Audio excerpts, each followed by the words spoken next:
gonna start drawing our line landscape today. So to do this, I'm gonna start with a Sharpie so you can see it better on the screen, but you are going to use a pencil. Your paper can go in either direction. The way I'm drawing mine is would make sense for it to go the tall way, which is portrait, even though we are drawing a landscape. Okay, so I'm gonna write my name on the bottom. Now to start, we are splitting our paper into foreground, middle ground, and background. Okay, so foreground, middle ground, and background.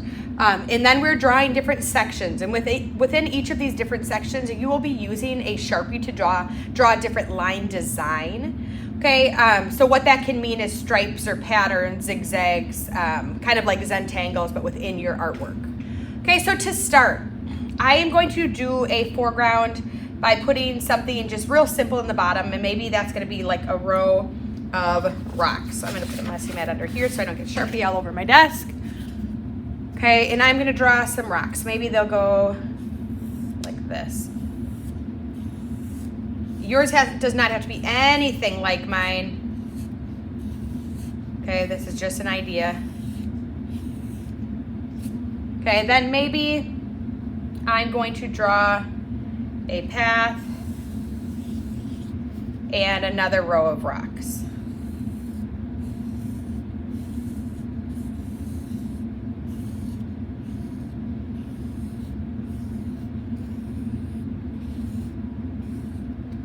Okay.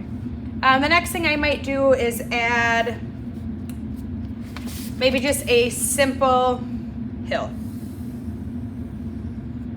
Okay, then maybe I'll draw another one. Okay, but I'm gonna leave a little space because I know I'm drawing a tree. Okay, I'm gonna make a tree, and my tree might go like this. Okay, maybe I'll have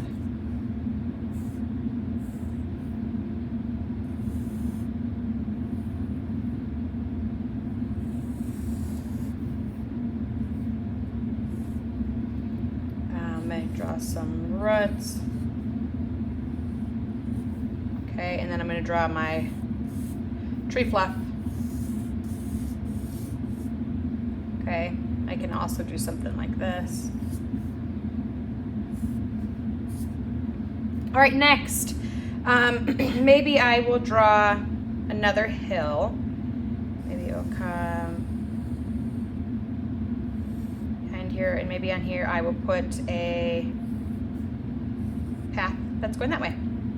Okay, then maybe in my very background, so I kind of have my foreground and my middle ground. My background, I might draw some mountains.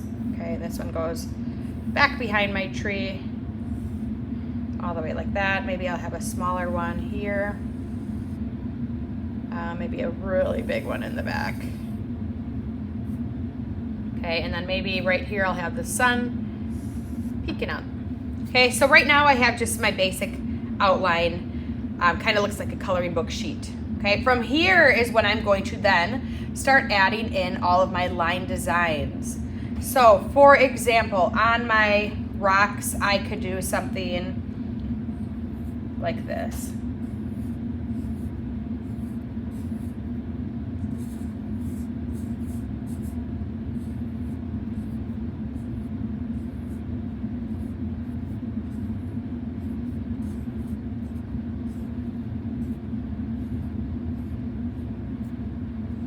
Okay, and so on and so on. On my tree, maybe in my fluff, okay, my tree fluff, I might add some zigzags like this. I'm sorry, some spirals.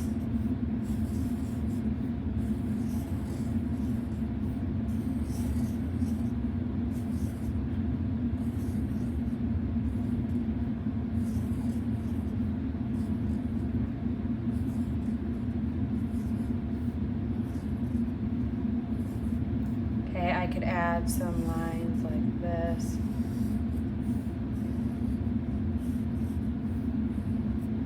Okay, maybe in my sun, something as simple as this. Maybe I'll have some rays coming off here. Okay, this might have some stripes. Okay, so you're going to continue on until your entire artwork is full of line designs.